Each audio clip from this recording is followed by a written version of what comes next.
প্রকৃতিতে কিছু গাছ আছে যারা নিজেদের মাটি থেকে রস না নিয়ে অন্যের উপর ভর করে বাঁচে। এই যে ছোট্ট বটের চারাটি দেখছেন, সে আজ যাকে আশ্রয় করে বড় হচ্ছে, একদিন তাকে হয়তো নিঃস্ব করে দেবে।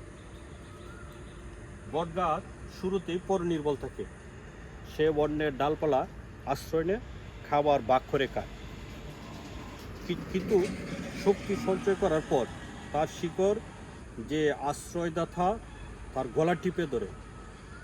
একসময় মূল গাছটি মরে যায় আর বট গাছটির ডালপালা মেলেই রাজত্ব করে। এই যে আসলে গাছটি দেখেন, একটি রেলটি গাছের উপর ভর করে এই যে বট গাছটা সে আসলে সে বেঁচে আছে।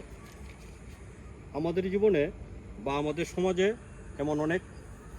এমন মানুষ নেই যারা শুরুতে আপনার খুব কাছের হয়ে আসে, আপনার চায় বড় হয়, আপনার সম্পদ বা মেধা ব্যবহার করে নিজেকে প্রতিষ্ঠিত করে, কিন্তু যখন সে দাঁড়িয়ে যায় তখন সে অকৃতজ্ঞের মতো আপনার শিরকে উপড়ে ফেলে। পরনির্ভরশীলতা যখন স্বার্থপরতা রূপ নেয় তখন তা এই বট গাছের মতোই সে অহংকারী হয়ে ওঠে। জীবনের অন্যের সাহায্য নেওয়া দোষের কিছু নয়, কিন্তু অন্যের উপর ভর করে তাকে ধ্বংস করে বড় হওয়ার কোনো গৌরব নেই।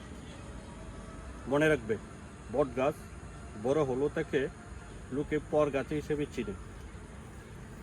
যে শিরক মাটি গেঁথে বড় হয়, জ্বর তাকে সহজেই উল্টাতে পারে না। প্রতিযোগিতামূলক বিশ্বে আমরা অনেকেই শর্টকাট অন্যের উপর ভর করে উঠতে চাই। আপনার একটি শেয়ার হয়তো সেই মানুষদের সচেতন করবে যারা অজান্তের অন্যের ক্ষতি করে নিজের ভালো চাচ্ছে। অকৃতজ্ঞতা ত্যাগ করে নিজের পরিশ্রমে মাথা উঁচু করে দাঁড়ানোর অনুপ্রেরণা দিতে ভিডিওটি শেয়ার করুন। আপনার একটি শেয়ার হয়তো কাউকে বট গাছ হওয়ার মানসিকতা থেকে মুক্তি দেবে। আমার চ্যানেলটির নাম হচ্ছে safa.com। আমার চ্যানেলটি সাবস্ক্রাইব করবেন এবং বেল আইকনটি চেপে ধরে আমার পরিবারের সদস্য হয়ে যাবে, কারণ আপনার গল্পটি এখনও শেষ হয়নি। ধন্যবাদ।